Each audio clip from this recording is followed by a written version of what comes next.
Assalamualaikum warahmatullahi wabarakatuh. Selamat malam dan salam sejahtera bagi kita semua.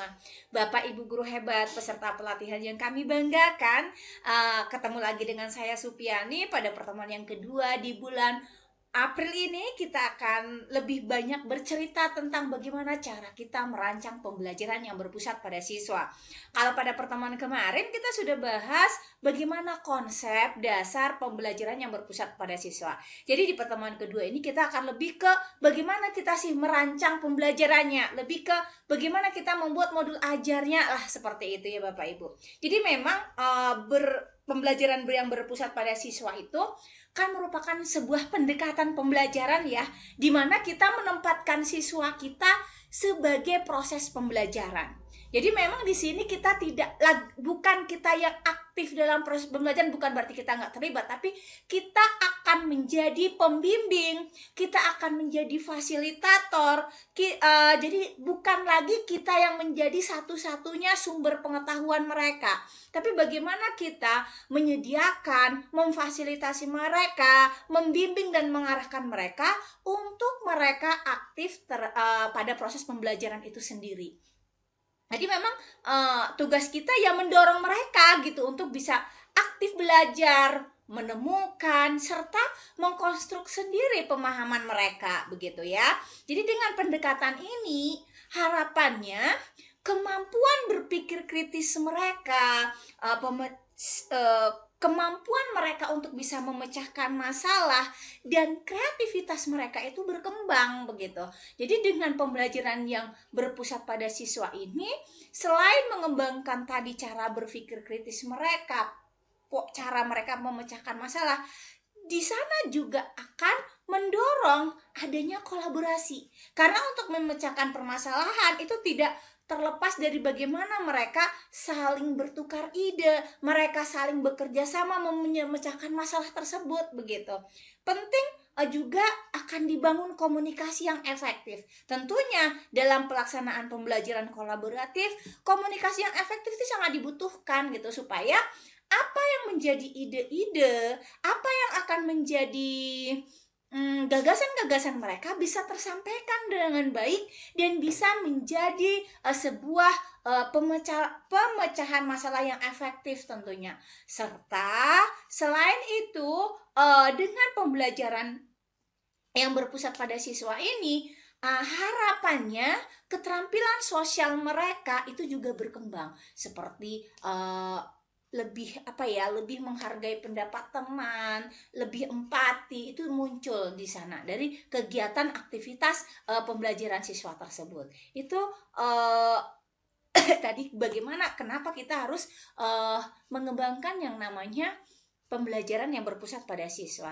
Baik Bapak Ibu, kita lanjut, kenapa sih sebenarnya kita harus ya pembelajaran itu berpusat pada siswa. Sebenarnya Bapak Ibu, pembelajaran berpusat pada siswa bukan hanya sekarang ini saja ditekankan, tapi semenjak saya jadi guru,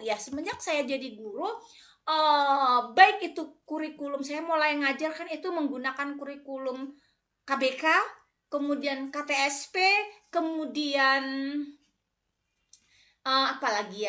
kurikulum Merdeka, sampai sekarang kurikulum Merdeka, semuanya menekankan bagaimana kita harus menggunakan pendekatan pembelajaran yang berpusat pada siswa. Namun pada kenyataannya, mohon maaf ya, masih banyak di antara kita yang masih menggunakan pembelajaran yang berpusat pada guru. Kenapa? Karena memang ada banyak alasan yang kita lakukan gitu. Tapi nanti kita bahas, yang kemarin kan juga sudah kita sampaikan bahwa apa saja tantangan untuk bisa melaksanakan ini, dan kadang-kadang masih banyak di antara kita yang masih nyaman begitu dengan metode pembelajaran lama. Tapi baik Bapak Ibu, tidak itu mudah-mudahan kedepannya akan bisa kita tingkatkan kembali begitu ya. Terus kita lanjutkan, kenapa sih pembelajaran yang berpusat pada siswa itu harus kita lakukan gitu ya. Kan kalau siswa kan kadang-kadang lebih senang kalau menerima. Begini Bapak Ibu, ada beberapa hal kenapa kita yang melatar belakangi kenapa kita harus melakukan pembelajaran yang berpusat pada siswa. Yang pertama, karena kalau siswa selalu menerima saja ya, selalu seperti bahasa, kalau analoginya orang makan selalu cuma disuapin, dia tidak akan tahu caranya bagaimana memasak sebuah masakan, bagaimana mereka tahu mendapatkannya itu seperti apa. Analoginya seperti itu. Tapi jadi dia kan nantinya akan malas-malasan. Sama Bapak Ibu dengan pembelajaran.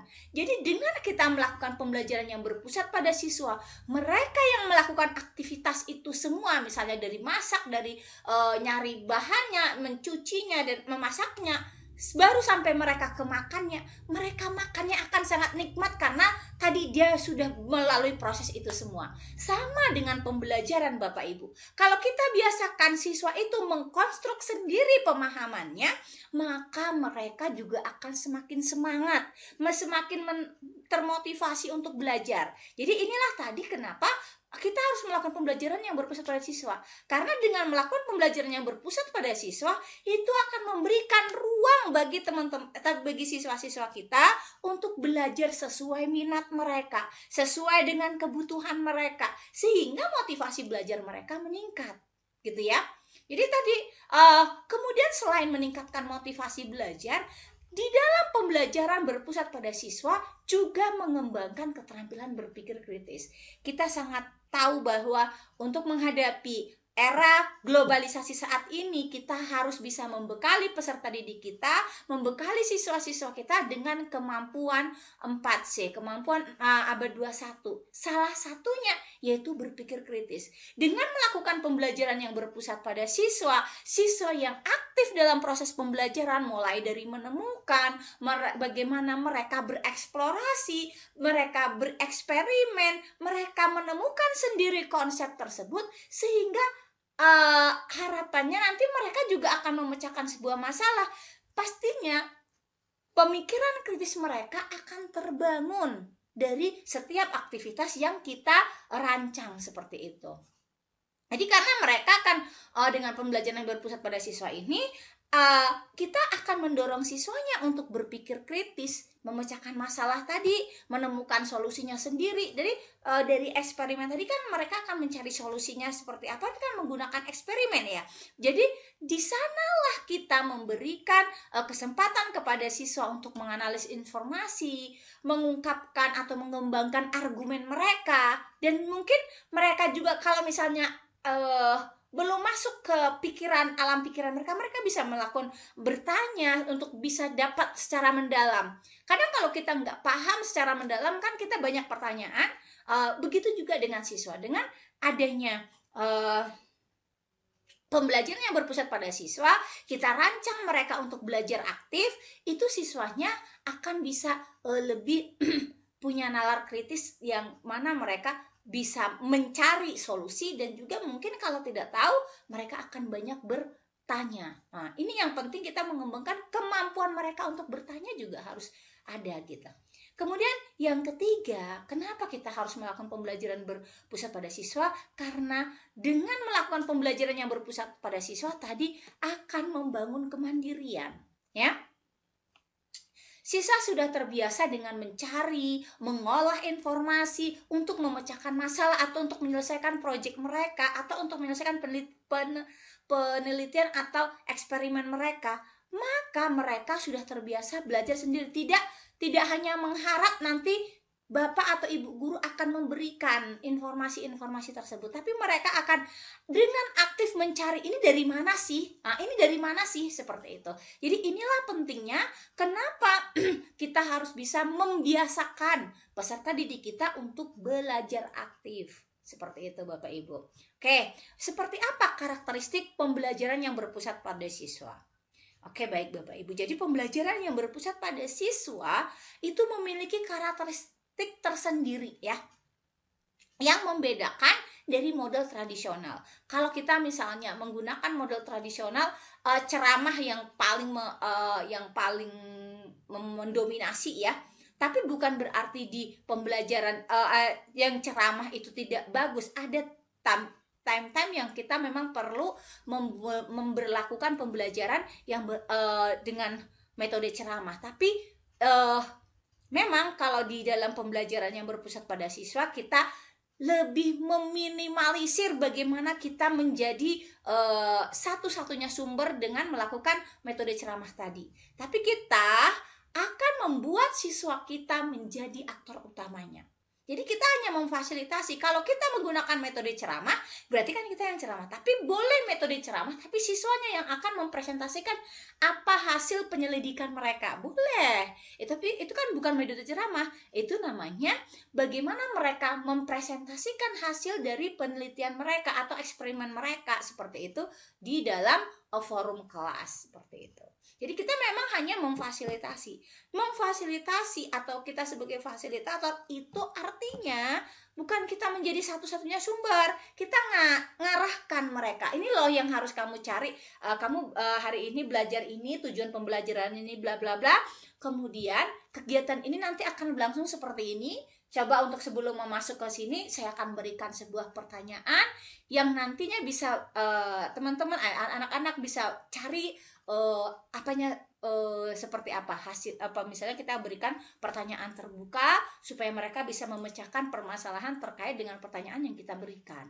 Jadi setelah itu baru mereka akan melakukan aktivitas. Boleh bekerja diskusi kelompok, boleh mereka akan searching, atau boleh mereka mungkin melakukan penyelidikan, kan bisa ya, searching misalnya mencari informasi-informasi. Boleh melakukan kalau misalnya dalam bentuk praktek atau IPA misalnya melakukan penyelidikannya misalnya tentang lingkungan biotik dan abiotik, mereka akan turun ke lingkungan sekitar. Tapi kalau misalnya tentang sejarah misalnya, mau searching bagaimana kehidupan masa prasejarah misalnya, kan di dalam mungkin kita tidak bisa melakukan eksplorasi mendalam, tapi dengan menggunakan internet kita bisa tahu informasi-informasi terkait di zaman kehidupan prasejarah seperti itu. Itu salah satu contohnya. Jadi memang mereka yang akan berperan aktif, kita hanya memfasilitasi dengan tadi membuka wawasan mereka dulu dengan pertanyaan-pertanyaan terbuka di dalam memberikan pertanyaan yang pematiknya gitu ya. Kemudian kita berikan masalah nyata, mereka akan beraktivitas begitu. Jadi kita nyampaikan, tapi bukan berarti kita langsung tinggalkan ke kantor kita ngobrol, bukan, tapi kita pantau, kita pandu mereka.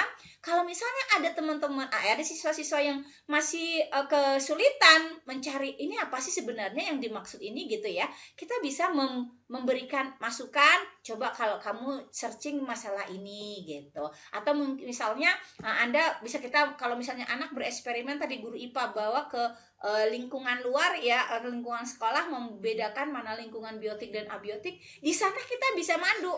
Selain ini lingkungan yang biotik, biotiknya ini Bu, abiotiknya ini Bu misalnya. Jadi apa fungsi sinar matahari, apa fungsi ini, kenapa kaitannya, supaya mereka bisa lebih mendalam gitu dalam melakukan eksplorasi, tidak hanya sekedar memahami apa itu yang menjadi lingkungan biotik dan abiotik. Bagaimana kita bisa memancing mereka untuk bisa saling untuk berpikir yang lebih tinggi lagi. Ini kenapa kalau misalnya ada tumbuhan yang ditutupin gitu, tidak ada nggak dapat matahari, apa yang akan terjadi?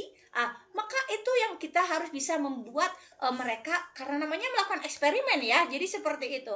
Jadi buat kalau misalnya mereka tidak sekedar, menurut kita jalan proses pembelajarannya terlalu dangkal ini, bagaimana? Maka kita beri stimulus seperti itu, supaya mereka aktif membangun sendiri pengetahuannya. Mereka akan saling berkolaborasi dengan teman sejawatnya ya. Misalnya tadi, bagaimana pengaruh tumbuhan ini jika dia tidak dapat sinar matahari. Maka misalnya kita kalau mereka sudah tahu bisa banget. Tapi kalau misalnya mereka belum tahu, misalnya ya kayak mana ya kalau ini gini-gini, ya sudah praktekin aja. Tanaman ini kita tidak kasih matahari selama seminggu, minggu depan kita lihat gimana akibatnya. Itu bisa banget gitu. Jadi kita bisa melihat misalnya pengaruh sinar matahari terhadap proses fotosintesis dan kehidupan tanaman ini, bla bla bla dan seterusnya. Masih banyak lagi yang bisa Bapak Ibu kembangkan di sana, supaya siswa sendiri yang membangun pemahamannya. Tidak kita menyampaikan bahwa ini loh, kalau tumbuhan tidak mendapatkan sinar matahari dia akan mati. kan itu hanya mengingat. Tapi kalau mereka tahu sendiri prosesnya, oh ternyata setelah ini tumbuhan tidak diberi sinar matahari, mereka akan seperti ini, seperti ini. Oh ternyata mereka akan membuktikan itu, begitu. Dia kan tahu seperti itu. Jadi itulah yang penting bagi kita, bagaimana proses pembelajaran itu berlangsung. Jadi memang kita lebih ditekankan bagaimana siswanya saling berkolaborasi, saling bertukar ide, bagaimana mereka memecahkan permasalahan yang sudah kita rancang. Jadi tugas kita tidak lagi mencari materi apa yang mau kita sajikan, tapi memang kita harus sudah tahu dulu materinya apa yang mau kita sajikan. Dan yang penting kita adalah bagaimana nantinya saat mereka misalnya tidak sesuai dengan alur yang sudah kita harapkan, maka kita bisa membuat sketsa-sketsa atau stimulus-stimulus yang bisa memandu tetap mereka berjalan sesuai ralnya, begitu. Kemudian tadi ya kita bahas tentang karakteristiknya. Jadi karakteristik yang pertama sekali, ya karena kita sudah sampaikan seperti apa pembelajaran berpusat pada siswa, kita akan sampaikan satu, bahwa karakteristik pembelajaran berbasis pada siswa ya tentunya adanya keaktifan siswa. Kita tadi hanya sebagai fasilitator, maka yang aktif yaitu siswanya. Baik itu mereka yang akan melakukan searching, mereka melakukan penelitian, mereka yang akan membuat sebuah mereka akan menyelesaikan pemecahan masalah, mereka yang akan menyelesaikan proyek, itu mereka semuanya yang aktif. Dengan kegiatan-kegiatan atau aktivitas-aktivitas yang sudah kita rancang, nah aktivitasnya kita rancang dulu dong Bapak Ibu, kita buat skenario-nya gitu. Yang aktivitas yang mereka akan aktif, baik itu melalui aktivitas yang sudah kita rancang lah, mau project, pemecahan masalah, atau inquiry, itu semuanya dari aktivitas-aktivitas mereka akan membangun sendiri pemahaman mereka akan bangun sendiri aktivitas mereka. Jadi mereka bisa berdiskusi, bertanya, bereksperimen, dan menyelesaikan masalah. Jadi karakteristik pertama adalah keaktifan siswanya. Jadi mereka nggak hanya nerima doang gitu, jadi hanya dengerin. Kalau cuma dengarkan itu tidak banyak terserap begitu ya. Kemudian yang kedua, karakteristik dari pelaksanaan pembelajaran yang berpusat pada siswa adalah adanya kolaborasi dan interaksi. Jadi untuk melakukan pemecahan masalah, untuk melakukan eksperimen, untuk melakukan proyek, siswa memang kita arahkan untuk berkolaborasi dengan teman sejawatnya supaya tugasnya selesai. Mereka akan saling bertukar ide bagaimana nih supaya tugas ini bisa selesai tepat waktu. Nah, dan maka di sini pastinya akan ada kerjasama, akan ada interaksi, akan ada komunikasi di antara sesama peserta didik, sehingga suasana belajar juga akan menjadi positif dan saling mendukung. Tidak untuk mereka bersaing, tapi bagaimana mereka bersama-sama mencapai tujuan pembelajaran yang kita tetapkan. Kemudian karakteristik yang ketiga, selain ada kolaborasi dan interaksi, adanya pembelajaran yang lebih bermakna. Dengan mereka melakukan sendiri, membangun sendiri pemahamannya, maka pembelajaran yang mereka lakukan tentunya relevan dengan kebutuhan dan minat mereka. Itulah yang membuat pembelajaran yang mereka rasakan itu mengena begitu ya, atau bermakna bagi kehidupan mereka dan mudah diingat tentunya. Oke, baik Bapak Ibu.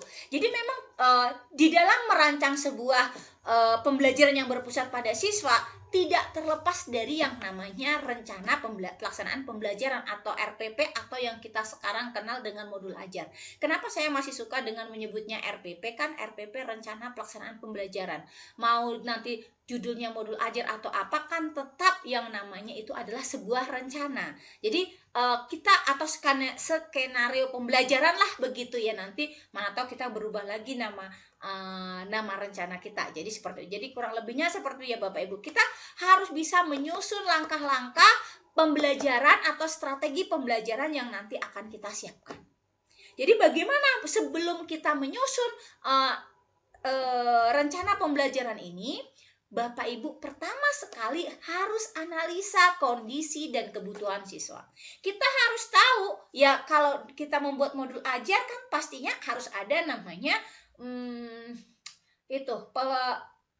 asesmen awal pembelajaran ya, ada asesmen awal. Sama Bapak Ibu, untuk melakukan pembelajaran yang berbasis pada siswa, membuat modul ajarnya, membuat RPP-nya, membuat rencana pembelajarannya, itu Bapak Ibu harus analisis dulu seperti apa kondisi mereka, kesiapan belajar mereka seperti apa, minat bakat mereka seperti apa, gaya belajar mereka seperti apa, supaya nantinya kita bisa dari semua itu, kita bisa dari hasil analisis kita bisa menentukan kebutuhan siswa ini untuk belajar ini apa, ya kan? Kalaupun nanti misalnya kita mau merancang sebuah inquiry terbimbing, tapi tetap kita tahu si A si B ini butuhnya di apa begitu, sehingga nanti saat di pembelajaran atau saat pelaksanaannya di kelas itu tidak lagi ngambang, oh ini seperti ini kok, ini kalaupun misalnya berbeda sedikit dengan yang namanya di skenario itu udah biasa gitu, tapi tidak terlalu jauh beda. Tapi kalau kita tidak analisis kebutuhannya, kita akan bingung. Maka kita harus tahu seperti apa kekuatan, kelemahan, minat bakatnya, itu harus tahu supaya lebih sesuai begitu ya. Itu yang kedua, setelah kita analisis dan kita lihat apa saja kebutuhan belajar mereka, kita identifikasi karakteristik. Berarti oh ini kelemahan, kekurangan, bakat, minatnya, kebutuhan belajar mereka ini loh. Maka karakteristik siswa kita udah tahu. Nah, setelah kita tahu kondisinya, Bapak Ibu tinggal identifikasi, oh kalau siswa gaya belajarnya seperti ini, tingkat kemampuannya seperti ini, motivasi belajarnya seperti ini, maka dari sana kita bisa ngerancang sebuah strategi dan metode pembelajaran yang tepat untuk mereka. Setelah dapat, baru tentukan tujuan pembelajarannya. Apa tujuan pembelajaran yang harus kita ukur? Apa yang mau kita capai? Bagaimana cara mengukurnya? Apa indikatornya? Sehingga tujuan itu bisa tercapai begitu. Itu harus ya. Kemudian setelah tujuan pembelajaran kita tentukan, kita memilih materi pelajaran yang sesuai dengan tujuan pembelajaran tersebut. Itu ya. Jadi kita boleh memilih materi yang menarik, menantang, dan juga sesuai. Jadi Bu, kalau misalnya kita bukan lagi terpaku sama buku, benar, memang kita bukan kita mengikuti isi konten dari buku, tapi dari tujuan pembelajaran yang seperti apa, baru kita akan mengikutkan materinya Bapak Ibu. Oke ya, itu. Jadi ini tadi kita lebih perdalam bagaimana cara menganalisis kondisi dan juga kebutuhan. Jadi kalau kita bisa melihat tadi, bisa dengan lakukan asesmen awal juga boleh, seperti apa lingkungan belajar mereka, seperti apa keterampilan dan juga minat mereka, dan tantangan hambatan mereka dalam belajar itu juga kita harus pahami. Kemudian kita identifikasi gaya belajar mereka, minat bakatnya, motivasi dan kebutuhan khusus mereka itu apa, baru rumuskan tujuan pembelajaran dan pilih materi yang sesuai. Oke, baru kita rancang strateginya. Jadi strategi pendekatan dan model pembelajaran apa yang mau kita pilih harus sesuai dengan tujuan pembelajaran. Oke, baik. Setelah kita tahu metode pembelajarannya mau seperti apa, ada beberapa yang nanti akan saya bahas. Yang pertama adalah metode pembelajaran berbasis masalah. Ini adalah pembelajaran yang kita bahas yang berkaitan dengan bagaimana kita bisa merancang pembelajaran yang berpusat pada siswa. Salah satunya adalah problem based learning atau pembelajaran berbasis masalah. Di dalam PBL ini kita akan merangsang siswa untuk melakukan pencarian solusi, atau bagaimana kita membantu siswa untuk mau memecahkan atau mencari alternatif solusi untuk masalah nyata yang kita berikan.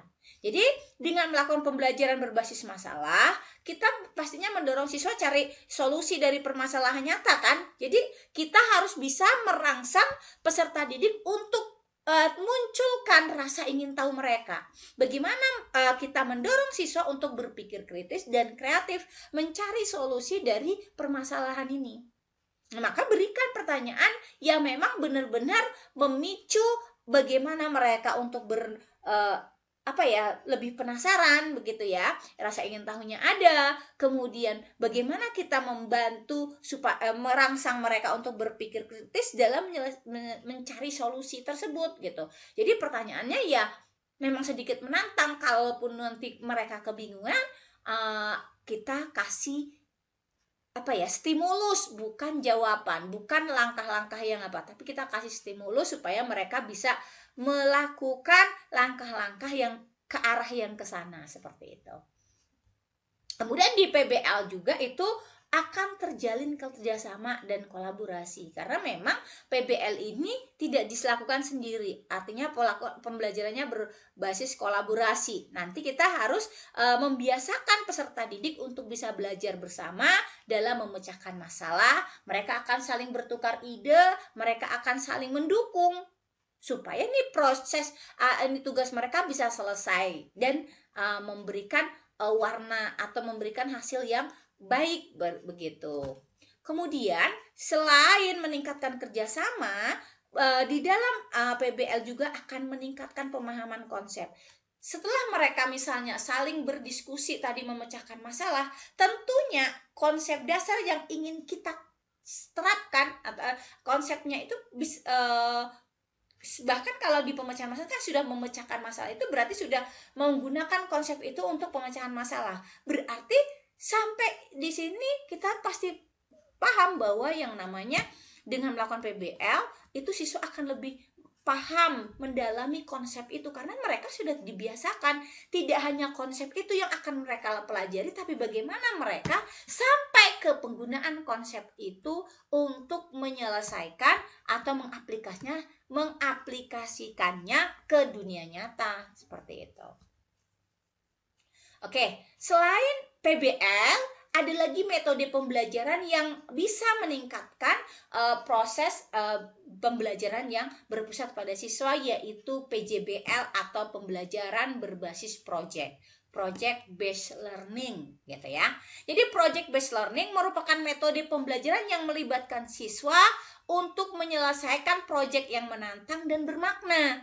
Jadi memang proyek ini kita rancang supaya siswa paham konsep, bisa mengembangkan keterampilannya, dan menerapkan pengetahuan mereka untuk menyelesaikan masalah konteks nyatanya, seperti itu. Ya, tahapan PJBL ini terdiri dari beberapa tahap. Ada identifikasi masalah, kemudian perencanaan proyeknya seperti apa, bagaimana cara pengumpulan datanya, bagaimana cara menganalisis datanya, bagaimana membuat produk atau presentasinya, dan evaluasi proyeknya. Sampai ke tahapan sana harus kita biasakan mereka untuk melakukan hal tersebut. Kemudian manfaatnya banyak banget ya Bapak Ibu dalam pelaksanaan pembelajaran berbasis proyek. Karena apa? Karena dengan pembelajaran berbasis proyek itu ya Pak, tentu bisa meningkatkan motivasi, bisa mengembangkan keterampilan berpikir kritis, bisa mendorong kolaborasi, memfasilitasi pembelajaran yang lebih bermakna.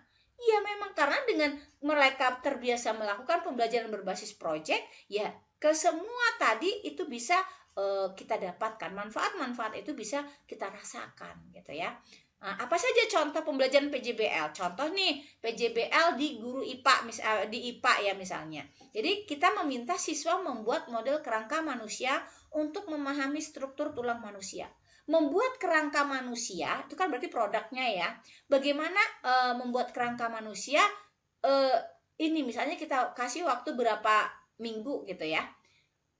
Pasti sebelum mereka membuat kerangka manusia, mereka akan tahu apa saja penyusun rangka tersebut. Kan konsepnya udah paham. Ini tadi ya dengan manfaatnya tadi ya meningkatkan. Rangkanya ada. Sebelum dapat rangkanya bisa kita tahu. Oh ini. Kemudian setelah rangkanya ada konsep tentang rangka manusia ini seperti ini fungsinya, ini bentuknya, mereka akan susun. Itu kan lebih mengapakan ke konsepnya lagi, walaupun tidak hanya serta merta ini bahwa kita tahu oh ini loh seperti ini loh rangka manusia gitu saja. Tidak hanya membuat fotonya saja atau gambarnya saja, tapi mereka benar-benar bisa tahu, oh ini rangka manusia, tulang rusuknya sekian, ini bentuk bentuk tulang ini seperti ini, dan seterusnya.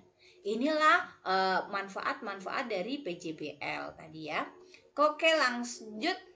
Kemudian bagaimana aktivitas pembelajaran yang bisa memotivasi kehadiran siswa. Jadi setelah kita tahu contoh-contoh metode pembelajaran yang bisa berpusat pada siswa, tentunya untuk bisa masuk ke sana ada aktivitas pembelajaran yang tentunya bisa benar-benar mereka terlibat. Kita sudah susun tadi misalnya rencana pembelajarannya dalam bentuk PJBL, boleh atau PBL misalnya. Tapi terkadang untuk bisa membuat siswa aktif dalam proses pembelajaran itu kadang-kadang ada ada tantangan tersendiri.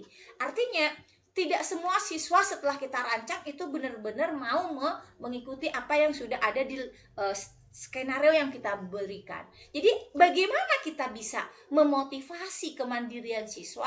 Bagaimana aktivitas-aktivitas pembelajaran yang benar-benar bisa memotivasi kemandirian siswa? Yang pertama, tentu kita harus memberikan tantangan Bapak Ibu.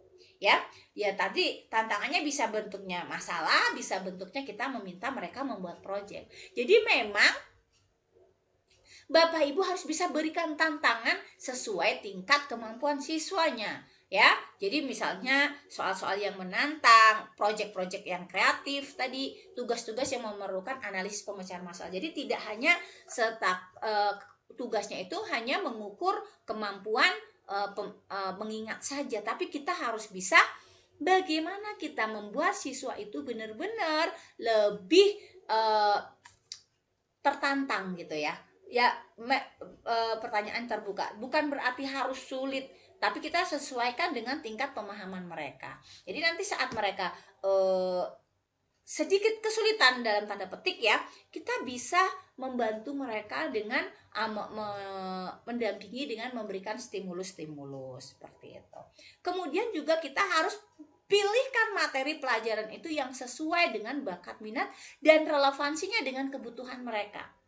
Ya, kalau misalnya pembelajaran tadi tentang rangka manusia itu kan cocok dengan proyek yang nanti hasil akhirnya adalah misalnya miniatur rangka manusia atau misalnya gambar rangka manusia misalnya, itu kan kita sesuaikan dengan apanya mereka. Kalau misalnya anak-anak tadi suka yang 3 dimensi, maka kita bisa bantu mereka untuk membuat kerangka manusia. Tapi kalau misalnya anak-anak suka menggambar, bisa dengan dalam bentuk desain. Tapi kalau misalnya anak-anak keduanya tidak suka, dia hanya mau buat laporan, apakah diperbolehkan atau tidak? Ini yang penting, kita harus bisa memilih dan memilah. Maka pemilihan materi pembelajaran juga harus ditentukan. Jadi kalau misalnya nih kita membuat, kadang-kadang kan ada anak yang memang tidak suka dengan menggambar atau apa, tapi tetap yang namanya mengenal, kita tentukan ada menguraikan walaupun dalam bentuk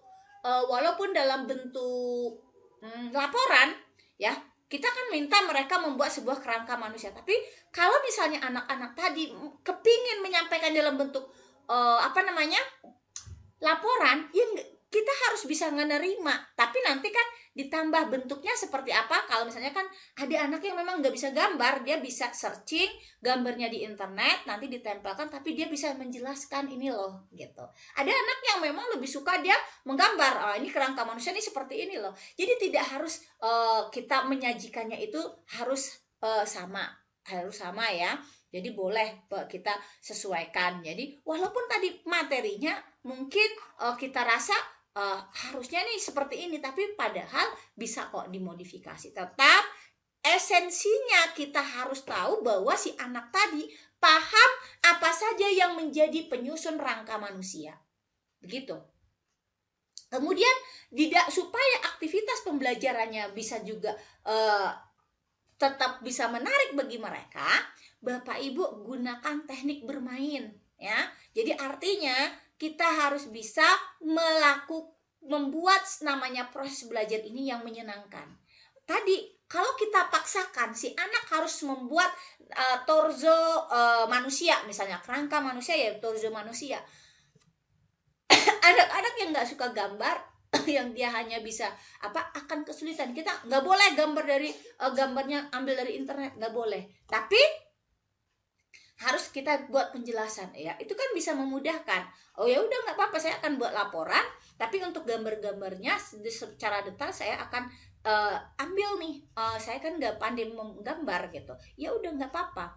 Kalau misalnya ada anak tadi ini, kalau saya mah buat yang 3 dimensi aja Bu, pakai ini misalnya, ya silakan, itu disesuaikan dengan apanya. Maka mereka akan lebih mudah kalau kita buatnya dalam bermain. Contoh misalnya ya tadi yang nyusunnya itu bisa kita lebih ke buat keceria lah begitu. Begitu juga saat yang mungkin buat laporan bisa juga dengan kita misalnya dengan puzzle, boleh. Jadi itu yang akan membuat mereka lebih bahagia, membuat mereka akan lebih nyaman, dan mereka tidak merasa terbebani saat melakukan proses pembelajaran. Dan mereka akan kalau sudah senang, mereka akan mandiri. Nih loh, kita buat puzzle tentang rangka manusia, boleh banget. Nanti silahkan bisa dimodifikasi seperti apa. Ada juga game edukasi yang bisa melatih mereka untuk berpikir kritis, memecahkan masalah, dan juga bekerja sama. Ya, misalnya puzzle online, misalnya lagi banyak sekali yang bisa Bapak Ibu gunakan game-game edukasi supaya jadi selingan, namun selingan itu juga bisa lebih punya dampak begitu. Jadi tidak serta-merta kita ngerasa mereka main, tapi dalam mereka bermain ternyata mereka sedang belajar. Ini yang penting, seperti itu ya Bapak Ibu. Oke, kalau tadi kita punya aktivitas bagaimana supaya siswa mandiri, kita juga harus bisa merancang yang namanya aktivitas yang mendorong siswa untuk mau berkolaborasi. Gimana nih supaya siswa bisa berkolaborasi?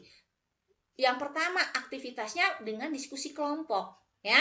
Dengan diskusi kelompok di sini kita minta siswa untuk saling berbagi ide dari sudut pandang mereka masing-masing dan pengetahuan mereka masing-masing.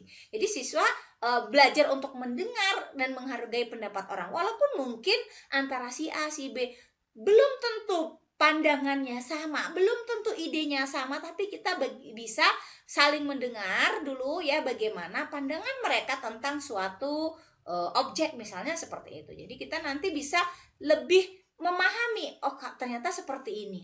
Kalau misalnya ya kayak kalau kita nih misalnya lagi ngebahas masalah mengenai pembelajaran misalnya, atau sarana belajar di sekolah misalnya. Orang kota cerita, guru yang di kota ceritanya begini-begini, kita tinggal memanfaatkan fasilitas yang ada. Orang yang di lain cerita nanti misalnya dari perspektif beliaunya yang misalnya di daerah pedalaman kan seperti ini. Nanti kita sebagai setelah selesai diskusi kan kita bisa tahu lebih pandangan lebih jauh ke depan. Ternyata pendidikan di Indonesia itu kompleks ya. Kenapa kita tidak bisa secepat Singapura? Kita tidak secepat Finlandia dalam tingkat pendidikannya? Ya karena ini tadi gitu loh.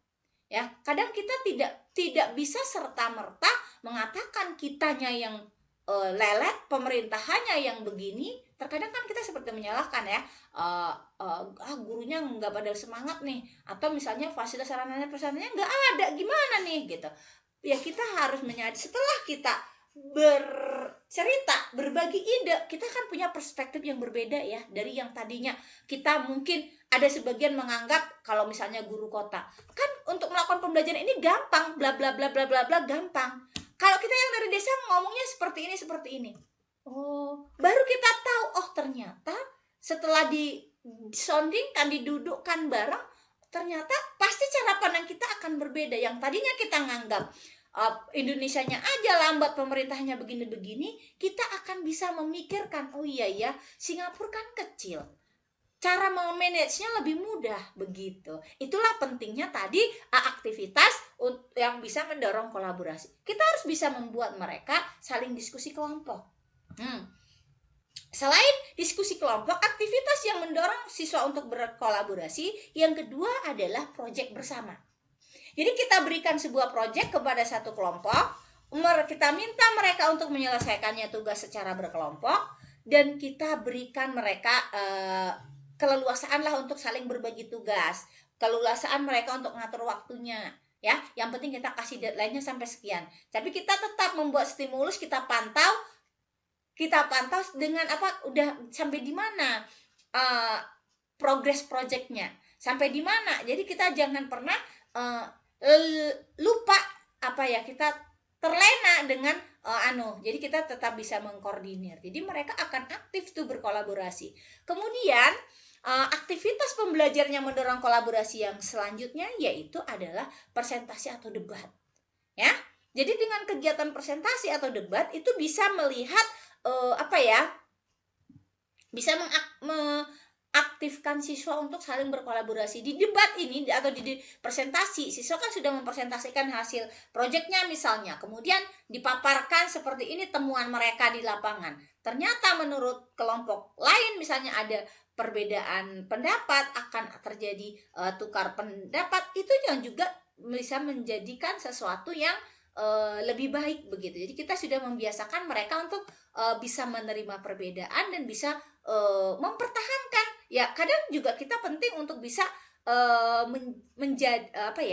mempertahankan kalau misalnya apa yang kita sampaikan itu sudah berdasarkan data dan fakta di lapangan begitu. Ya, tapi kita tetap harus bisa menghargai bagaimana yang sudah pendapat dan orang lain seperti itu. Kemudian di dalam merancang pembelajaran yang berpusat pada siswa, kita harus bisa pandai-pandai dalam memilih media dan sumber belajar. Kenapa media dan sumber belajar ini penting di dalam kita merancang sebuah pembelajaran berbasis yang berpusat pada siswa? Karena dengan pembelajaran media pembelajaran ini dan sumber belajar ini, mereka akan akan lebih memahami itu gitu ya. Jadi ada banyak media dan sumber belajar yang bisa kita manfaatkan supaya mereka aktif dalam proses pembelajaran. Yang pertama, pemilihan media pembelajaran itu sangat penting untuk menunjang efektivitas. Namanya media kan perantara ya, sebagaimana mereka bisa menggunakan alat tersebut atau bahan tersebut untuk bisa membantu memahamkan konsep terhadap diri mereka. Jadi media yang kita pilih harus sesuai dengan materinya, sesuai dengan karakteristik siswanya, sesuai dengan tujuan pembelajarannya. Kalau kita tahu anak kita kinestetik, maka cari media pembelajaran yang mendukung mereka untuk kinestetik ya, atau bergerak dan seterusnya. Kemudian kalau misalnya anak kita tahu anak kita adalah audiovisual, audio, maka kita berikan video pembelajaran atau misalnya dan lain-lain dan seterusnya gitu ya, sesuai dengan bakat minat dan juga tujuan pembelajarannya. Kemudian sumber belajarnya juga merupakan sumber informasi yang kita gunakan. Jadi selain buku teks, Bapak Ibu bisa memanfaatkan sumber lain di internet, di jurnal, buku referensi. Ya sekarang e-book juga banyak. Kita bantu mereka untuk mencari atau bagaimana searching. Kalau misalnya ada teman-teman ada siswa kita yang belum bisa searching, kita bantu untuk bisa searching, kita bantu untuk mencari. Ini loh cara mencari di jurnal ilmiah begitu. Dan yang ketiga adalah kita harus bisa memanfaatkan perpustakaan sekolah. Jangan sampai perpustakaan sekolah itu hanya menjadi bangunan penyimpan buku. Ya, terkadang kita masih sering temukan bahwa sekolah-sekolah itu perpustakaannya adalah hanya gudang penyimpan buku. Kita tidak bisa belum bisa mengaktifkan pemanfaatan perpustakaan itu dengan maksimal. Maka untuk itu kita harus supaya bisa memaksimalkan penggunaan perpustakaan ini, ya kita harus beri akses kepada siswa untuk mencari sumber belajar di sana. Kalau misalnya kita sudah beli banyak buku tentang ensiklopedia, maka kita rangsang mereka untuk membacanya. Ya salah satunya dengan memberikan tugas dan lain sebagainya. Fasilitasi mereka untuk belajar dan membaca dan belajar mandiri, ya. Jadi kita berikan tugas atau berikan stimulus supaya mereka bisa benar-benar memanfaatkan itu, membacanya, mempelajarinya begitu. Kemudian lengkapi sumbernya di sana. Kenapa? Karena memang perpustakaan akan menjadi pusat belajar yang terorganisir. Kalau misalnya sekarang buku bentuk fisik itu mahal, kita bisa banget menggunakan buku digital. Jadi kalau misalnya teman-teman Bapak Ibu di sekolah misalnya belum menggunakan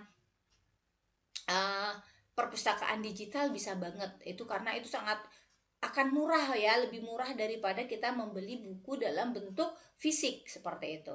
Tapi kalau misalnya belum mendukung jaringannya, ya diperbaiki dulu jaringannya, seperti itu ya Bapak Ibu. Jadi kita harus bisa memilih sumber belajar dan juga media belajar yang tepat, gitu ya.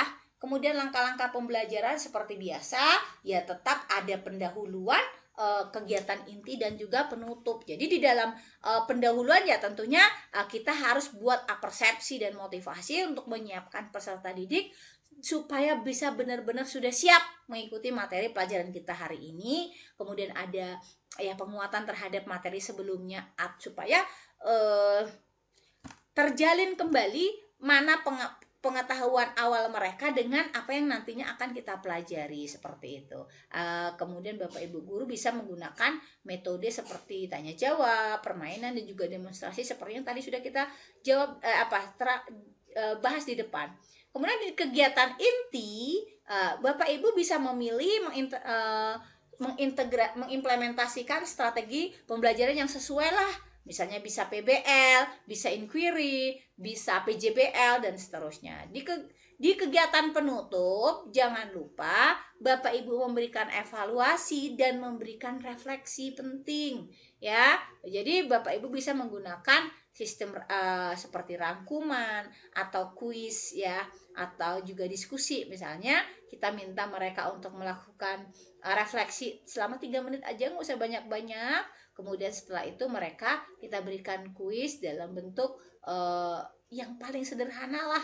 Kuisnya menggunakan Gform boleh banget, atau mau kuisnya pakai Quizizz itu lebih bagus lagi gitu. Oke, setelah kita melakukan yang namanya langkah-langkah pembelajaran, tentunya ada evaluasi hasil belajar ya Bapak Ibu. Jadi untuk bisa melakukan pembelajaran yang berpusat pada siswa, kita harus bisa juga menyiapkan evaluasi hasil belajarnya. Kenapa? Karena untuk melakukan evaluasi hasil belajar itu akan menjadi penilaian yang berkelanjutan. Dengan kita melakukan evaluasi belajar, kita bisa memantau perkembangan siswa dan kita bisa memberikan umpan balik yang tepat. Kemudian yang kedua, dengan melakukan evaluasi belajar, Bapak Ibu bisa menggunakan berbagai macam teknik penilaian yang tentunya tepat ya, yang dengan yang kita materi kita tentunya ya, misalnya untuk mengukur aspek hasil belajar atau kognitif atau afektifnya atau psikomotornya. Jadi teknik-teknik ini bisa Bapak Ibu lihat dalam bentuk tes, portofolio, observasi, atau mungkin juga presensi seperti itu. Jadi silakan Bapak Ibu aturlah itu. Kemudian yang ketiga adalah penilaian autentik, ya. Jadi dengan melakukan hasil belajar tadi bisa kita lakukan dengan penilaian yang autentik, di mana penilaian itu benar-benar mencerminkan kemampuan siswa terhadap pengetahuan dan keterampilannya di dalam situasi nyatanya. Kemudian pemberian umpan balik yang konstruktif itu juga sangat penting ya, untuk setelah kita lakukan evaluasi, kita berikan umpan balik yang memang benar-benar untuk melihat seperti apa kekuatan dan kelemahannya dan bagaimana kita bisa membantu peserta didik untuk lebih baik lagi ke depannya. Begitu. Jadi umpan balik dan perbaikan pembelajaran ini memang sangat penting ya, karena memang dengan umpan balik ini kita bisa membantu siswa memahami bagian mana yang menjadi kekuatan dan bagian mana yang menjadi kelemahan mereka. Jadi umpan balik itu harus tepat waktu dan mudah dipahami. Ini ada pengembangan pembelajaran yang berbasis teknologi supaya bisa kita integrasikan dalam proses pembelajaran. Jadi misalnya bagaimana kita bisa memanfaatkan teknologi dalam meningkatkan kualitas pendidikan begitu. Kemudian ada juga contoh pelaksanaan teknologi untuk pembelajaran.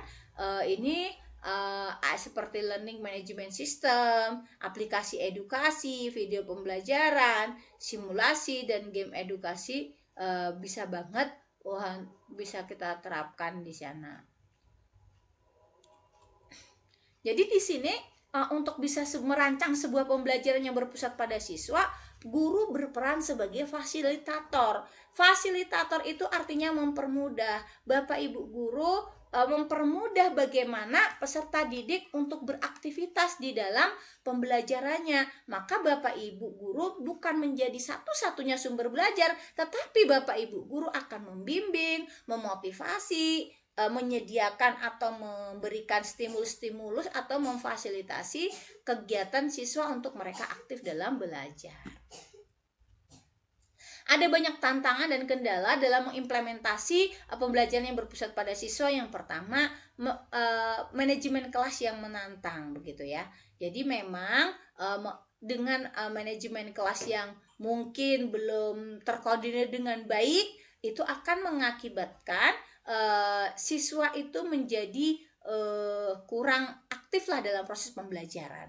Maka mungkin ada yang masih asik dengan dunianya sendiri, cerita aja, main aja seperti itu. Tapi kita harus bisa menyadarkan, mengembalikan mereka ke untuk aktif dalam proses belajar mengajar ini.